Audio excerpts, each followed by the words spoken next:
In the water, crocodile pierces the dog into pieces, but on the land, dog can easily drag crocodile.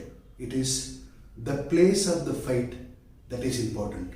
Understand? The place of the fight. You please choose Pakka place for studies. Now we'll deal exercise 2.4 from triangles. Fifth question, it goes like this. D, E and F are respectively the midpoints of the sides AB, BC and CA of ABC triangle. Find the ratio of the areas of triangle DEF and triangle ABC. Okay. Now just understand the question properly. D, E and F are respectively the midpoints of this triangle of the side AB, BC and AC respectively. AB, D is the midpoint of AB side of triangle ABC. E is the midpoint of CL.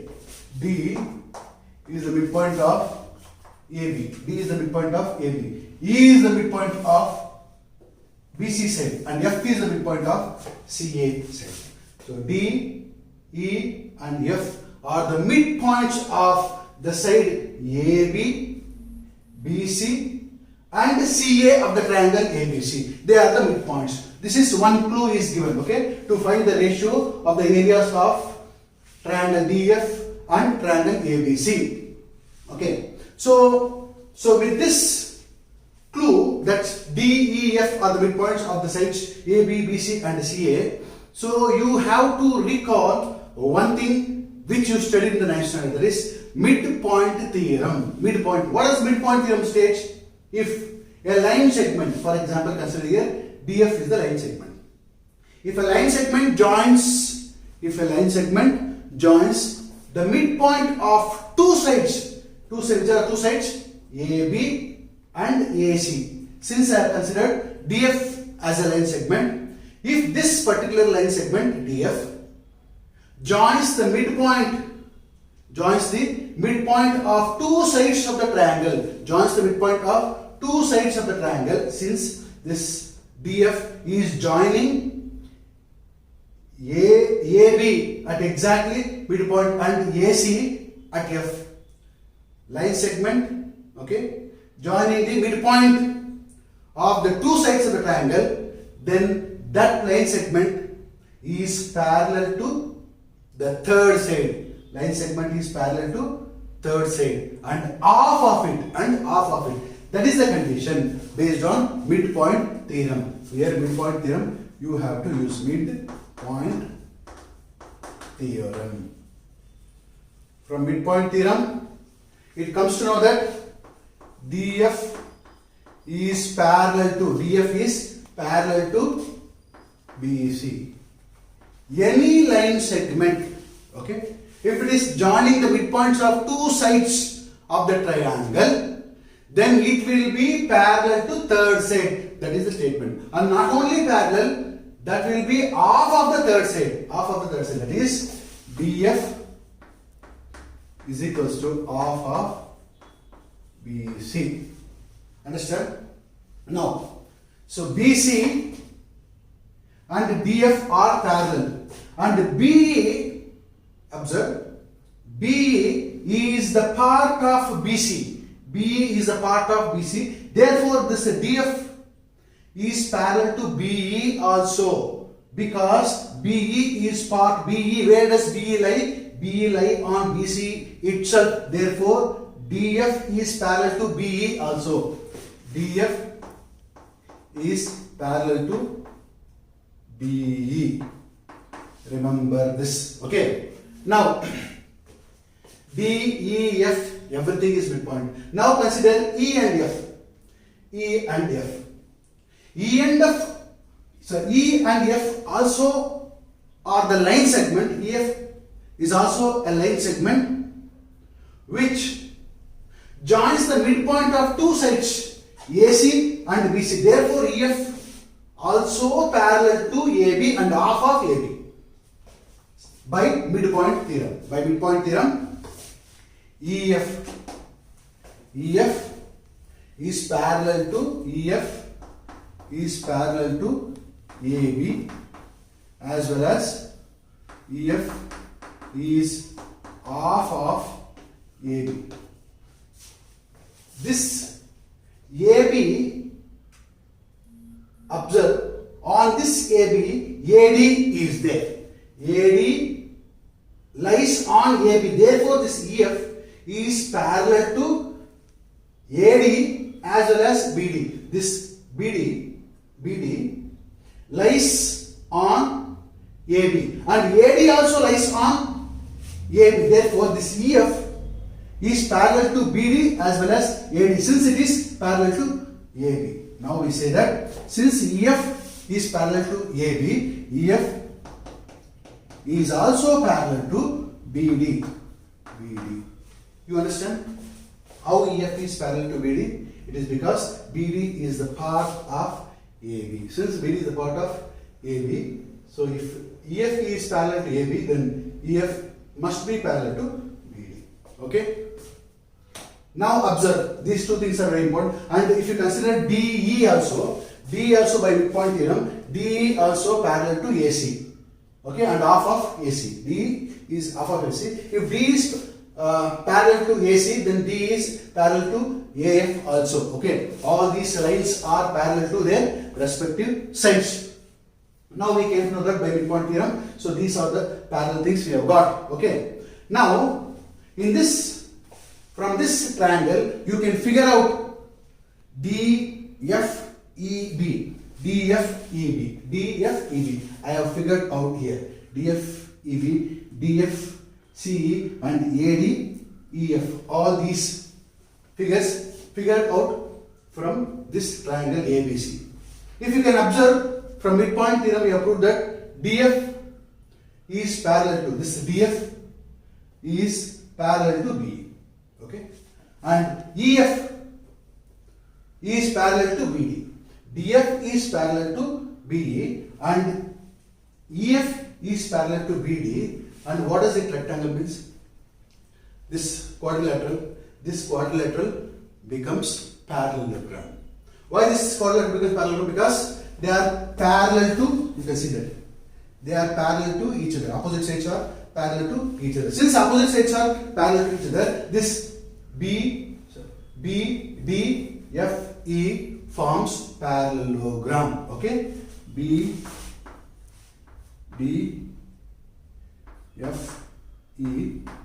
is a parallelogram. Why they are parallelogram? You come to know because opposite sides are parallel to each other. So what is the property of parallelogram? Opposite sides are not only parallel, but they are equal also. They are equal. These two are equal. Okay, opposite sides are parallel as well as equal. Understand? And one more condition of parallelogram is that opposite angles also equal to each other. Okay, so that is the property of parallelogram. And now observe, in this parallelogram you find two triangles. Which are the two triangles? DEF and BDE. Okay, now we consider those two triangles. In triangle DEF, and triangle BDE, where you found these two triangles? You have found these triangles here itself. That means here. From this we have extracted here, and we have proved that this is a parallelogram. And since we have proved parallelogram, we can easily prove that these two triangles, which are the triangles DEF and BDE, are congruent. We can prove that. Okay.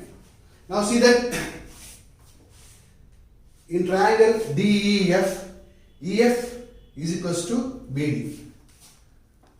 EF is equals to BD.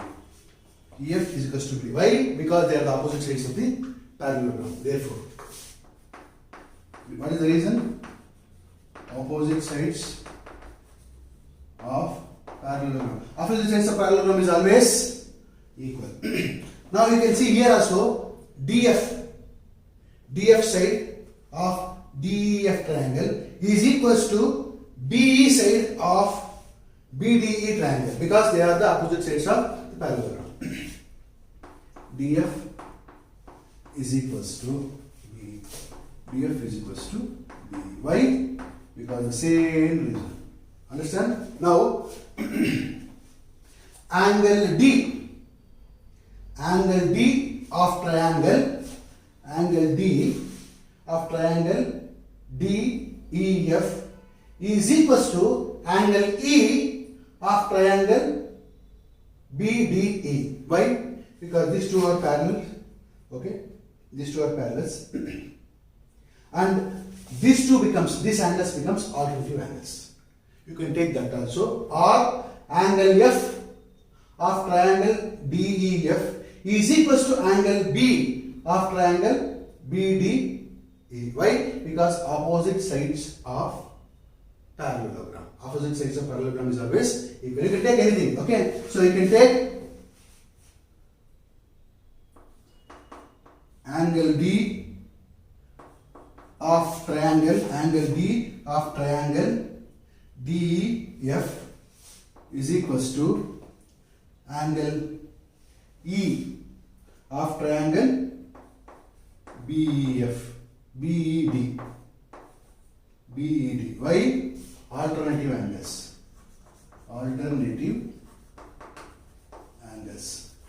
You can also take angle F of triangle DEF is equals to angle B of triangle BDE. You can take this also. Why? Because opposite angles of parallelogram. Okay, so we have proved two sides are equal and two angles also equal. Okay, to prove this triangle DEF and BDE triangle to congruent, two sides and one angle is enough. Okay, if you prove two sides are equal and one angle is equal, then you can say that triangle DEF and triangle BDE are congruent. Now, by SAS postulate, this triangle,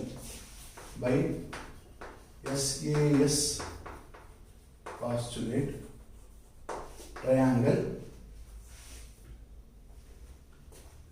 DEF is congruent to triangle BDE. Okay, so by SAS postulate, triangle DEF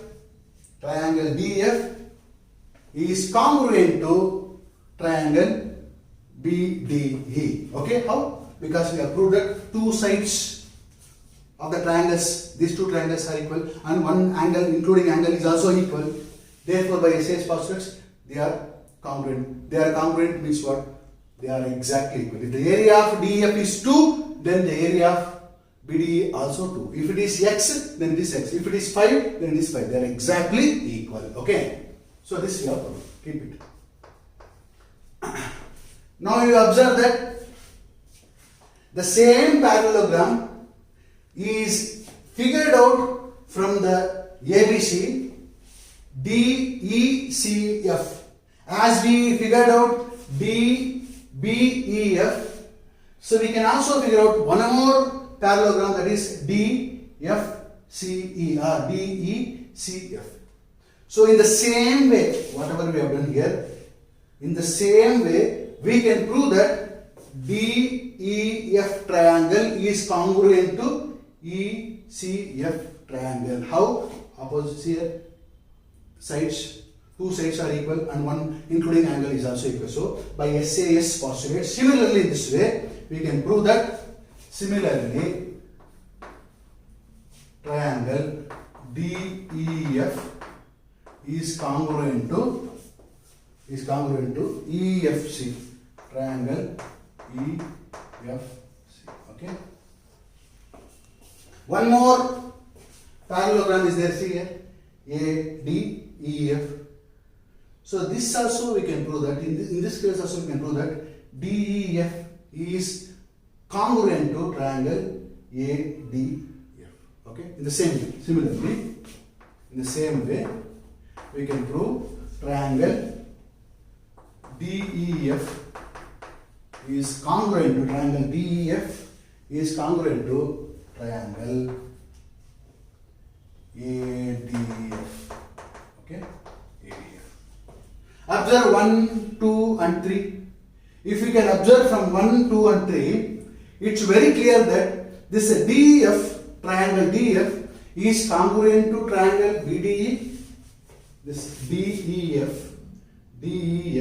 So how many triangles are there in the ABC?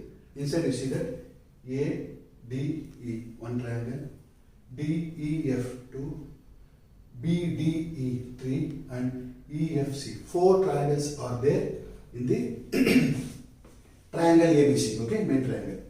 So in which this DEF is congruent to the rest of the triangles. This DEF is congruent to ADF and BDE and EFC triangle. From 1, 2 and 3 you can observe. Since DEF is congruent to all rest of the triangles here inside, therefore you can say that all the triangles are congruent to one another. All the triangles are congruent to one another because this DEF is congruent to rest of the triangles. And based on that we can say that A triangle DEF is congruent to triangle BDE. And DF is also congruent to EF. Therefore, BDE is congruent to triangle EFC. And since DF is also congruent to ADF triangle, therefore, so this ADF becomes congruent to this both. Congruent to triangle ADF. And all the triangles are congruent here. Okay, this is the very important point to be proved. Okay, to find the ratio of the areas of triangle DF and ABC. Okay, this is very important. Now we have to enter into this part. These are the raw materials required to find this. Okay, so if not, it is not possible.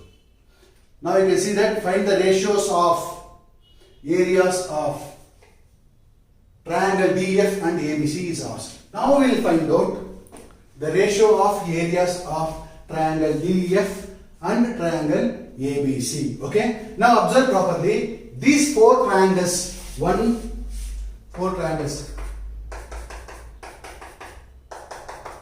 All these 4 triangles, whatever we have proved congruent, are inside ABC. Inside ABC. Therefore, area of now to find this aspect. Okay. This aspect we are finding. Understand? Now area of triangle ABC, is nothing but area of all these 4 triangles, because all these 4 triangles are inside ABC. Therefore, area of ABC is nothing but area of DF, area of BDE, area of EFC and area of DADF triangle. Okay. So what is the area of ABC? Area of ABC, I'll write here because space is less there. Area of ABC is equals to area of triangle DEF plus area of triangle BDE plus area of triangle EFC plus area of triangle ADF. Okay. Now see, area of triangle ABC is equals to area of triangle DEF. Since BDE, triangle BDE is congruent to triangle DEF, in place of this I can write this itself. area of triangle DEF. Why? Because these two are congruent. Okay, these two are congruent. Congruent means exactly equal. If it is 2, then it is also 2. Okay, and observe from 2 here. Triangle EFC is congruent to DF. Therefore, in place of EFC triangle, I will write this area of DF. Area of DEF. And from 3, DF triangle is congruent to ADF. Therefore, in place of area of ADF, I can write area of DEF. Okay? Because all these 3 triangles are congruent to DEF triangle. Therefore, area of DE must be area of BDE, area of EFC, and area of ADF. All these areas are equal. Therefore, so I substituted for everything area of DEF itself. How many DEF are there? Observe properly. 1, 2, 3, 4. 4 DF are there. Therefore, 4 into area of DEF. So what we have to find here? Find the ratio of the areas of DEF and ABC. DEF and ABC. Therefore, you transfer this ABC other side. Okay? Thus it becomes 1 is equals to 4 into area of DEF by area of ABC. Transfer this 4 to LHS. Thus 1 by 4 is equals to area of DEF divided by area of ABC. Or you can also write it as area of DEF is to area of ABC is equals to 1 is to 4. What is the ratio?